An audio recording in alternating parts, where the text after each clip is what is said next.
This program is brought to you in association with First National Bank of Botswana.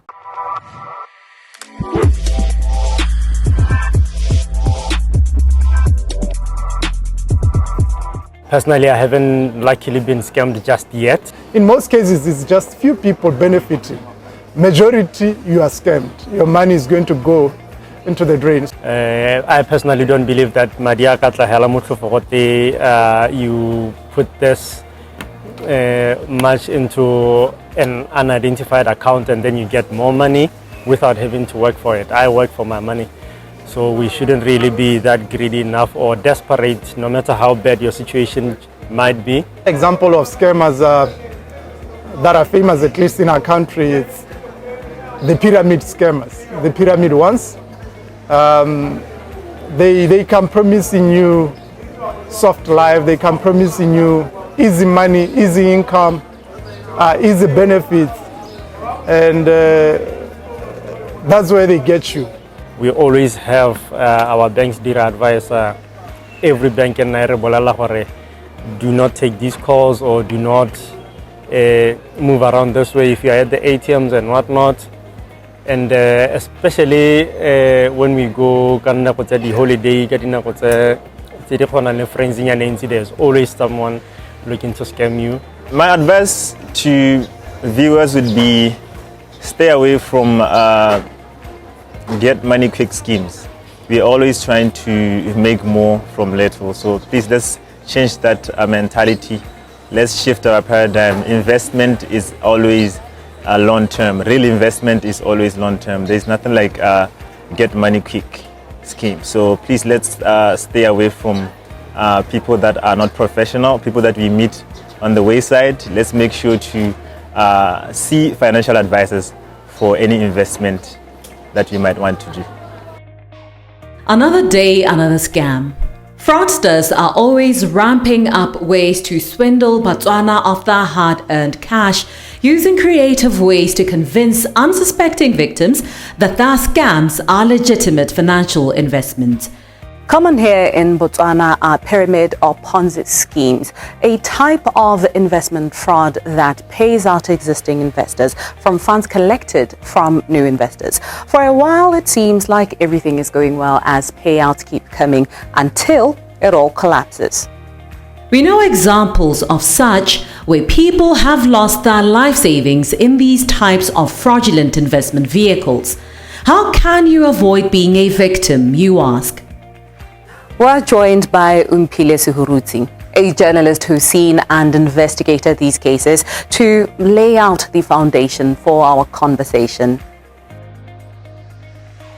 Ponzi scheme, in simple definition, is a scheme or a program that is based or that promises high returns, but there isn't any exchange of products. So it recruits different people into this scheme, into this program, promising high returns with no exchange of goods or services or products. And how other members get paid is they just get paid from a share of what the earlier joiners would have paid. So generally speaking, that's when you are able to determine that this is a Ponzi scheme. Perhaps as somebody who can speak to or for the people, rather, as a journalist, you know, you have seen and investigated these in your capacity as a journalist. You could speak to the gaps that you think exist in addressing this issue. We see year in, year out, people getting swindled out of millions even of their hard-earned cash, but the problem still persists. How do you think this can be addressed? Where do you think the gaps are, and how do you think they can be bridged? I'm going to leave the larger part of how to be addressed to hopefully a conversation you can have with the financial institutions. But I'll forward my response with the root cause.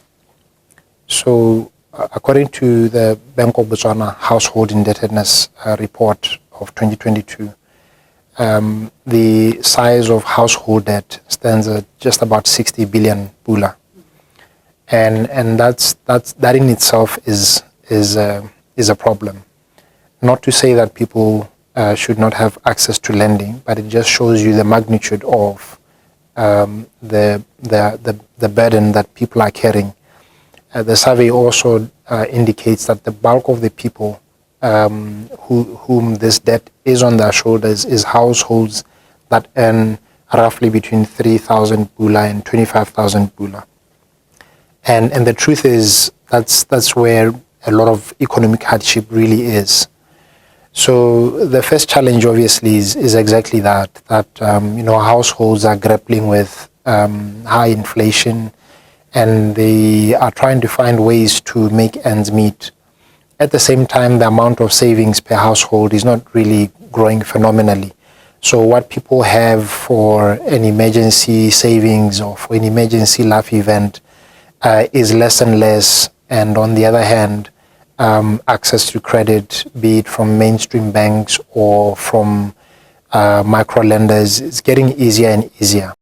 So it's a double-edged sword in the sense that the economic pressure on households, especially these ones earning between 3,000 and 25,000 Pula, pressure is mounting. Fuel prices are going on.